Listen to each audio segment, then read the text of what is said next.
Ardiɗo lesdi Nigeria Bola Ahmed Tinubu hosi jabruɗe ngam tabbitingo fesuki nebbam petur hawtade be fotitingo cede majam ha ko toy nder lesdi Nigeria.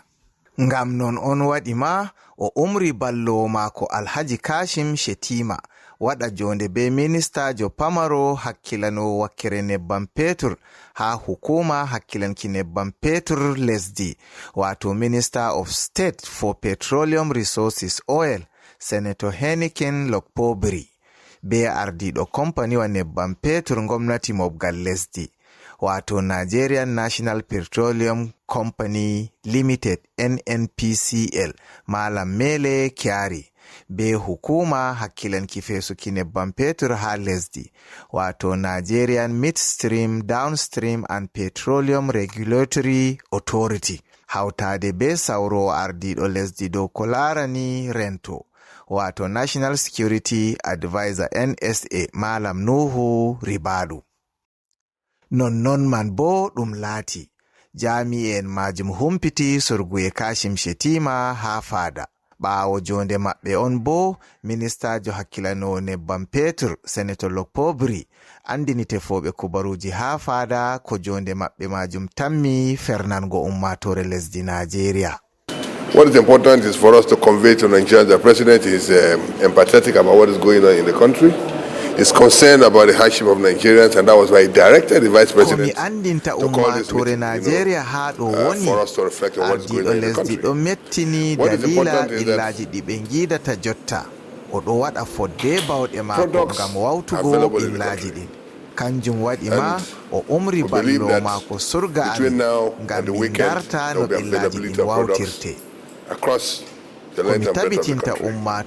The price could be high in some other areas, much more higher in some other locations, in some locations much more than other areas. We believe that by the time there is availability of products across the country, the price itself will stabilize. But what is important is that government is not fixing prices.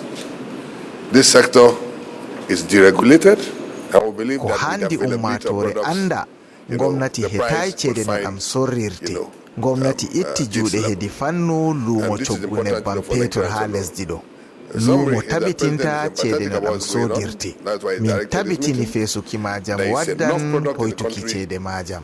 I believe that with the availability of products, the price will find its level.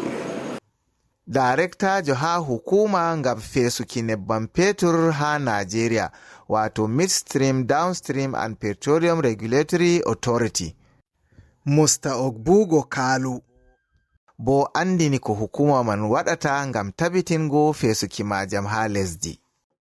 Efforts are now geared towards stabilizing supply. Sembe hukuma man fu lortani tabitingo senduki nebbam man yago ha ko toy nder lesdi ɗo dow anniya fotitingo cede majam. Ngam non hukuma man ɓesdi wakkati wato awaji kuuɗe ha pelel sarjango motaji rondoji ɗam yago nokkuje fere ha lesdi ɗo. Non bo ɗum ɓesdi wakkati ha laalaje malla bo komboje jippinoje ɗam.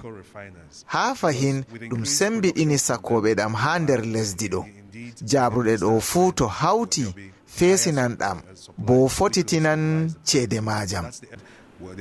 Higher supply, which will stabilize the price.